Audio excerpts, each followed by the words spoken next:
सर्वच आदरणीय व्यासपीठ, उपस्थित सर्वच, ज्या जिद्दीने ज्या ईर्षेने आपण जमलेला आहात, एकीकडे खुद्दार एक उमेदवार आहेत आणि एकीकडे गद्दार उमेदवार आहेत.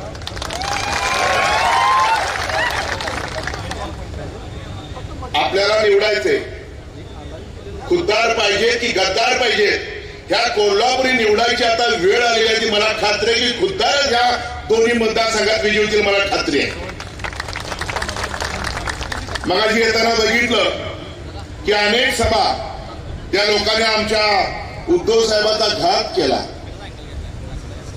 शिवसेना प्रमुखांनी उद्धव साहेबांनी ज्या लोकांना भरभरून दिलं, ज्याची योग्यता नव्हती ते योग्य झाले, 1-2 कोटी नाही तर 500, 1000, 10,000 कोटीचे मालक बनले. आणि जेव्हा त्यांनी गद्दारी केली, अशावेळी गद्दारी केली की उद्धव साहेब आजारी होते आणि ती संधी साधून त्याचे मार्गदर्शक नागपूरचे नेहमीचे आग लावे. कोण? टरबूज. त्या पद्धतीने सुनील हा महाराष्ट्र राजकारण, मगाशी प्रत्येक व्यक्तीने सांगितलं की घाणेरडं राजकारण, गलिच्छ राजकारण सुरू झालं. सत्तेसाठी वाटते ते.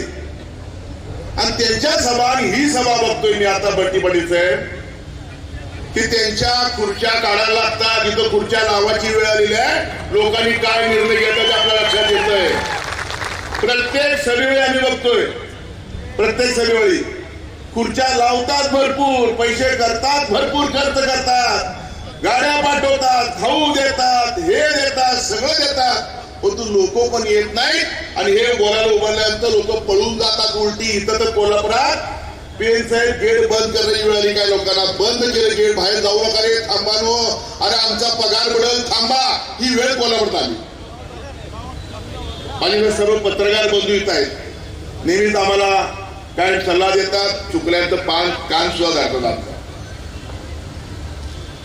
येता येता इथं कमलाकर आपल्या एका कार्यकर्त्याचं पाकिट मारलं गेलं, 5,000 रुपयाचं पाकिट मारलं माने साहेब. त्या माणसाला विचारलं, मारायला पण सापडला इथं. त्याला म्हणलं अरे तू काय केलंस हे? तर नाही, मी 500 रुपये परत दिले त्याला. तर नाही, तो माझा मित्र म्हणला, बाळासाहेब कदम मला म्हणाला की नाही, मला त्यांनी 5,000चं पाकिट मारलं तर 500 रुपये परत दिले. साहेब जाऊन दे. नाही, त्याला विचार तू कोण आहेस? तर मला केंद्रातला मी माणूस आहे, केंद्रात ज्या पद्धतीने काम चालले तेच काम इथं करावं म्हटलं. शेतकऱ्यांना खताची हर्षल किती किंमत वाढवली, एक 8 वर्षापूर्वी हिशोब केला आपण, तर खताचा दर काय होता, युरियाचा दर काय होता, आणि आता दर किती झाला. 2,000 रुपये माझ्या शेतकरी बांधवाला दिल्यानंतर शेतकरी मध्ये नाही 2,000 रुपये दिले. अरे तुझं 8,000 रुपये त्यांनी मारलं पाकिट तुझं, हा विचार करायला नको. मग अशा आल्यानंतर उत्तरेताई आमच्या खूप खुश होत्या, शुभांगी पवार खुश होत्या, आमच्या नायकोडी मामी खुश होत्या. म्हणलं का? तर मला 15 लाख रुपये मला त्यावेळी सांगितलं, त्यावेळी मला 15 लाख रुपये अकाउंट मला मिळाले. हे ना कसे मिळाले? तुम्हाला कुणाला मिळाले हात वरती करा. नाही, खरं सांगायचं, खोटं बोलू नका. परत तुमचे पैसे मागून घेत नाहीत कोण. तर तुम्हाला सांगितलं होतं निवडणुकीमध्ये की तुम्हाला 15 लाख तुमच्या अकाउंटवर मिळणार. किती जणांना मिळाले? नाही, कुणाला मिळाले? नाही मिळाले. म्हणून मगाशी सांगितलं की देशाचं राजकारण आणि राज्याचं राजकारण काही वेगळ्या दिशेला चाललेलं आहे. देश विकायला निघालेले आहे. तुम्हाला मला फसवण्याचं काम करतायत. 3 घटना लक्षात ठेवायला मतदान करायचं. 3 घटना मित्रांनो.